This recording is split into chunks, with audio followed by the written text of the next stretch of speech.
Okay, so I'm a Herbert guy because I used to work in Portland, and he's such a great kid, and he used to listen to me as a kid. I'm not going to lie, that matters. It does. Anyway, so he was in the backseat of his car with his grandpa going to school, so I like him. But I also like him because he's amazing.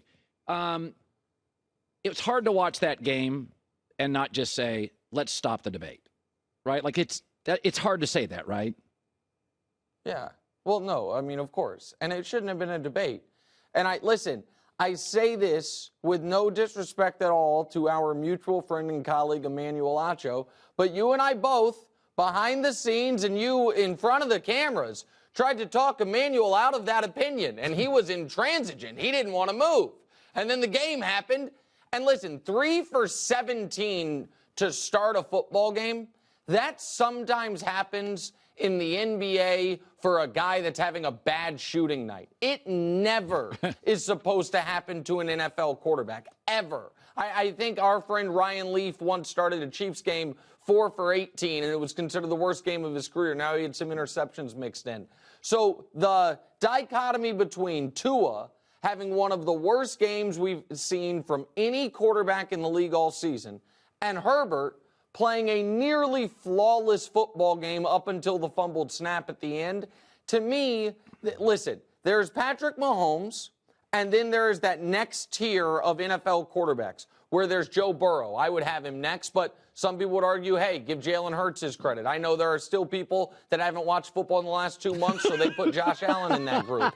And so Justin Herbert is in that discussion. Then there's another tier of quarterback that Dak Prescott is in. Yeah. There's Aaron Rodgers, at this point, is he still in it? I'm not certain. Other guys. And then there's another tier of quarterback that the top end is your guy, Derek Carr. Yeah. Tua is in that tier. And by the way, I give him credit for being in that tier because going into this year, I thought he was going to be closer to the Marcus Mariota tier. He has proven that is not the case. But if I were the Dolphins, Colin, I would be very, very concerned that the brilliant defensive coordinator in San Francisco, DeMeco Ryans, unlocked something in that jamming these receivers and throwing off the timing. Yep. And when we saw it happen, I think a lot of us said, okay, that was great, but that's also the best defense in football that did it. But when the Chargers JV team, with all those injuries, when they're able to do it, that, to me, is greatly concerning if I'm a Miami Dolphins team with a pretty tough schedule the rest of the way. I'm not saying concerning like they're going to fall all the way out of the playoffs, even though that is still on the board, but concerning in that this team has been figured out to a degree, and I don't think Tua is going to have the answers for it. Speaking of Brock Purdy, it's I watched the preseason game with Brock Purdy, and my takeaway was, gosh, for the last guy taken in a draft, he's pretty good. I saw him play in college, and I'm like, there is a history in the NFL, as you know, because Mahomes fills this. Most of the great quarterbacks did not go to Bama, Michigan, Ohio State. No, they didn't. They go to non-traditional football powers where they get beat up, run for their life, and have to elevate non-NFL players. That's Mahomes. That's Josh Allen. Sure. And I watched Brock Purdy, and I'm like, Nick, that coach doesn't ask you to be Mahomes. You can. I look at him and I think, absolute outside of going to Philadelphia, which I'm not sure about, this kid can play. Half this league is undrafted, right? Like, what do you make of him? Yeah, well, listen, I think Brock Purdy's been excellent through 7 quarters. I'm going to reserve judgment because I'm honest with the audience. I don't grind college football the way you do, Colin. So I didn't watch a ton of him at Iowa State. So most of my Brock Purdy experience has come in these last 2 weeks where he's played well. I assume at some point he regresses. But this, to me, and I know this is hard for you, but this is not about Brock Purdy. This is about Jimmy Garoppolo. Because if we ever wanted to get a case study that the San Francisco 49ers are a paint-by-numbers offense, we are getting it right now. Because their quarterback is literally nicknamed Mr. Irrelevant.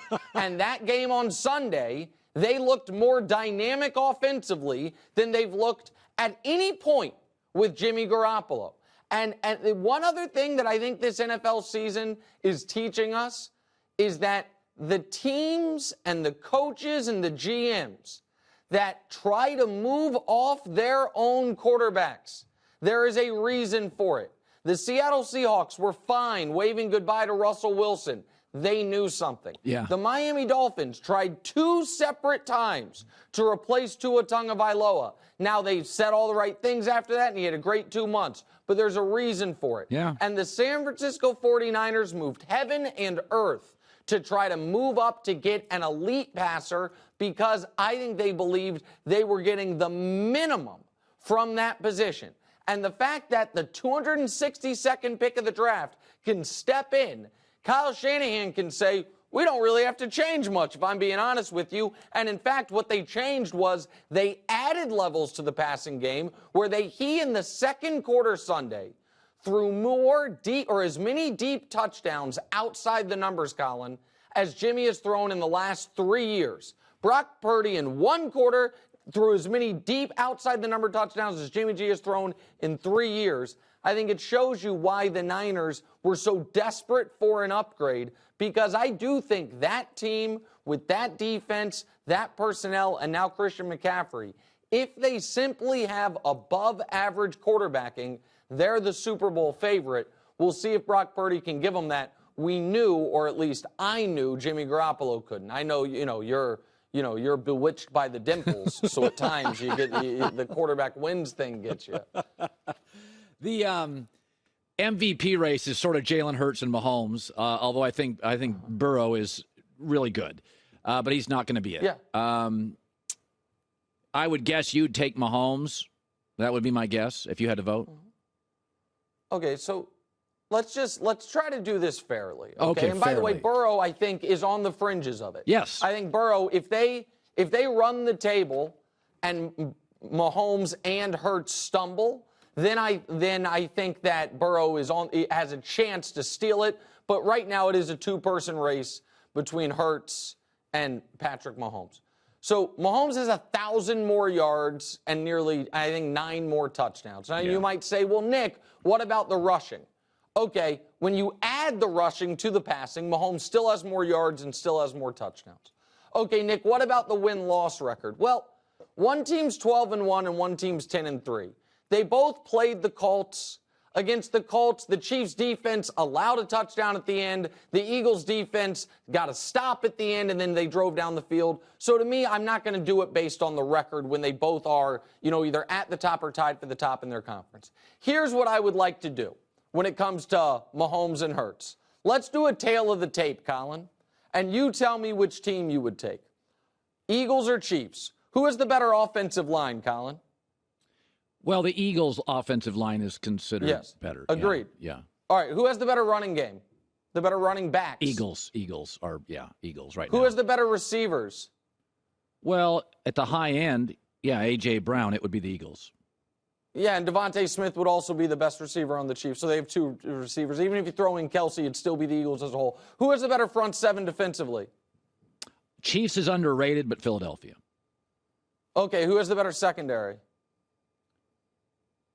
Yeah, it'd be Philadelphia. Okay, who has the better quarterback? Yeah. I mean, what are we doing? What are we doing? No, okay. Give me a break here. I mean, Philly, there is not a single unit on the Chiefs that the Eagles would trade for, except for quarterback, and they couldn't make that phone call quick enough.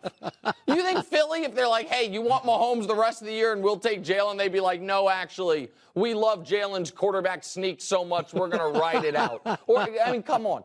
And so I understand people might be like, well, just because Mahomes is better doesn't mean he's the MVP, but he also leads the entire NFL in passing yards and passing touchdowns. And we've become so spoiled to him that he had a play on Sunday, Colin, that was the play of the year in the NFL. Yeah. And we're like, oh, yeah, that was Mahomes. And your buddy Peter King, Kevin Wildes pointed this out to me. Your buddy Peter King, who I have massive respect and love for, in the article on Monday arguing for Hurts to be MVP, one of his sentences was, he makes positively Mahomesian plays. Well, what are we doing? Like, yes, agreed. He does things similar to Patrick Mahomes, which is a great compliment, but does not mean he should be the MVP over Patrick Mahomes. Yeah. Like, we did a thing at the beginning of the year, Colin, where because Josh Allen almost beat Patrick Mahomes, he was the MVP favorite. And now, because at times Jalen Hurts reminds you of Patrick Mahomes, he's the MVP favorite. Why don't you just give it to Mahomes? That's a pretty good call. 1 minute left. I want to throw an NBA question. So the Celtics were rolling. They go west, where the Warriors and Clippers have multiple wing defenders. They slow down Jason Tatum, and this team is essentially a one-man offense. That's all they are. Is that it is interesting that there is a way to beat the Celtics, and we saw it twice in the last 4 days. Throw the kitchen sink if you have elite wing defenders, and they are a one-man offense. Love Malcolm Brogdon. Not going to give you 25 regularly. Is that the Celtics will be, again, a great story, come out of the East, and there's no chance they beat the Clippers or the Warriors in 7. Am I nuts? Okay, well, I agree with some of that. I think we got to give Jaylen Brown credit because Jaylen Brown has been exceptional this year. Yes. He's been a fringe All-NBA guy. So I wouldn't quite call it a one-man offense, but I understand your point. I am not going to worry about the Clippers at all because the Clippers are not a real basketball team. Kawhi, after the game yesterday, said he doesn't even want to play right. He's not worried about the regular season. I mean, Kawhi scored 20 points for the first time all season yesterday. So to me, the Clippers are a non-factor here. Where I am concerned about the Celtics is this. They had looked like the best team in basketball by a decent margin. And then all of a sudden, the team that undressed them in 3 straight games in the NBA Finals, they had to play them, and it looked like it was a 4th straight game of the NBA Finals against the Warriors. That, to me, was as much psychological edge as it was tactical edge. And here's the other thing. You said at the end of there, they'll just get out of the East. Listen, my pick before the year was the Sixers. That is not looking great at the moment. We'll see. But if we were to get an Eastern Conference Finals of Celtics-Bucs, if the Bucs are healthy, I have no reason to believe the Celtics are better. Because the Celtics don't have an answer for Giannis. They didn't last year. And last year they escaped with no Chris Middleton playing for Milwaukee. So I think the Celtics are really, really good and at the top, near the top of the list of contenders.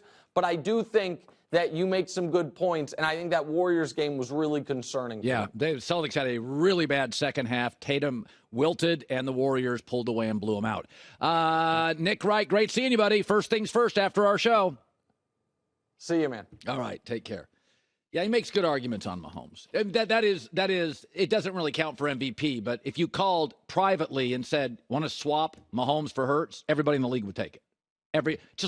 It's like Herbert and Tua. There's not a GM in the league, including Miami's, that wouldn't take Herbert over Tua. Right, but I don't think that's the question for MVP. Yeah. But it does put an exclamation point when you talk about how a guy is Mahomes-like.